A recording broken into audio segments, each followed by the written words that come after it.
Today, we are going to talk about education verification and how DCYF is supporting specifically those with international education and those who are participating in the DCYF Early Achievers Scholarship Program. A little bit of background. Education verification was started in 2010 as a workforce support. It began with the intent to support the early learning professional with recording educational accomplishments and merit and understanding job role requirements. It was also built to support the Washington State community and technical colleges with building a robust early learning pathway, and to provide DCYF with an understanding of where people are at in the field. Now let's talk about the background and process specific to education verification. Historically, the process looks like this. An individual would have to submit an education application in merit. All education requires an individual to pay for a copy of an official transcript to be verified. In addition to the cost of transcripts, any document that is not in English, individuals will also have to pay for a certified translation service to translate documents. For individuals who have international education, in addition to the cost of transcripts and translation services, they would also have to pay for a NACCES course-by-course evaluation. A NACCES course-by-course evaluation is a process that provides colleges with a U.S. equivalent for each course that was taken within that program.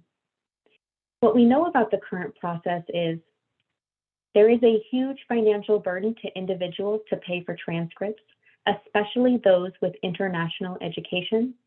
And in addition to the cost, the certified translation company that is required to translate documents is not readily available in remote areas, which ultimately the individual is having to pay an exuberant amount of money and time just to have their education verified in merit. So let's talk about the barriers that come from the current process.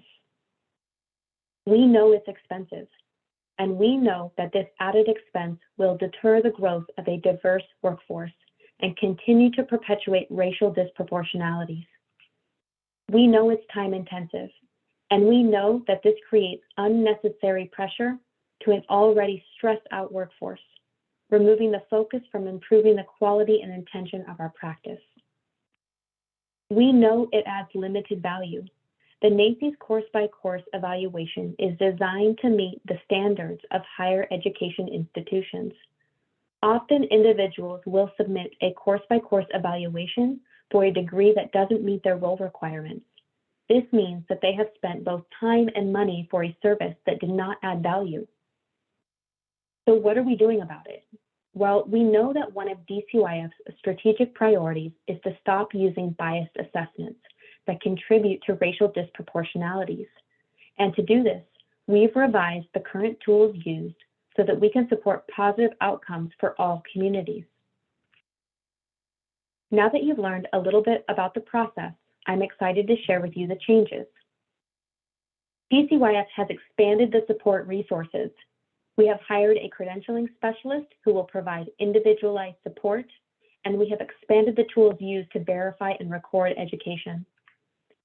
DCYF has expanded our partnership with Washington State Board of Community and Technical Colleges. This expansion will allow DCYF to record early achievers scholarship completions on behalf of the student. And because of these tools, we no longer require a NACCES course-by-course evaluation. We will no longer require the use of a certified translation company. And translations for most documents will no longer be required. In the event a document must be translated, a notarized copy will be accepted. Now let's talk about how DCYF will verify and record education for an individual who has completed a program through the Early Achievers Scholarship. Washington State Board of Community and Technical Colleges and DCYF have expanded upon an existing data share agreement. This expansion now allows DCYF to receive education records for students who have completed a program through the Early Achievers Scholarship. DCYF will receive this information on a quarterly basis, allowing completed education to be recorded on behalf of an individual. So what does the new process look like for the individual? An individual will participate and complete a certificate or degree program through the Early Achiever Scholarship. Once a student has completed their program, DCYF will receive this information and will record this earned education in an individual's merit account. This will result in removing the expense of transcripts for the individual, removing the time it takes to navigate systems, and allowing an individual's education to be recorded on their behalf by a DCYF credentialing specialist. Now that you've learned a little bit about how DCYF will support Early Achiever Scholarship participants, let's spend some time talking about how DCYF will verify and record international education using new tools. First is WES. WES is the World Education Systems tool that determines what supporting documents will be required for accurate recording.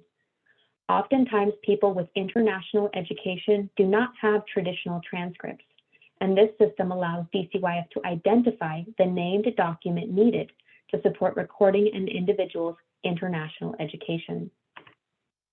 Second is ACRO. ACRO is the American Association of Collegiate Registrars and Admission Officers. This tool tells us the U.S. equivalence, which allows DCYF to no longer require a NACCES course-by-course evaluation. Both of these tools are used across 159 Washington state institutions. This is a combination of high schools, higher educational institutions, and state-funded organizations. So what does this new process look like for an individual with international education?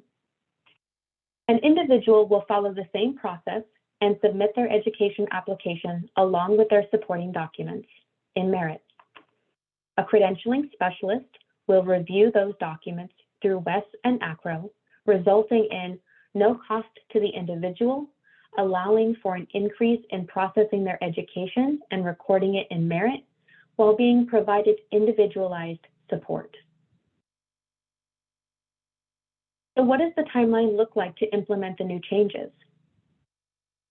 In the month of June, we focused on drafting communication, meeting with contracted partners and gathering feedback about the communication and ways in which we can engage those that this applies to. In July, we focused on sharing this information with internal DCYF programs, contracted partners, and community organizations. And in August, DCYF will send out communication to the field through DCYF newsletters and webinars. Thank you, and for more questions, please email merit@dcyf.wa.gov.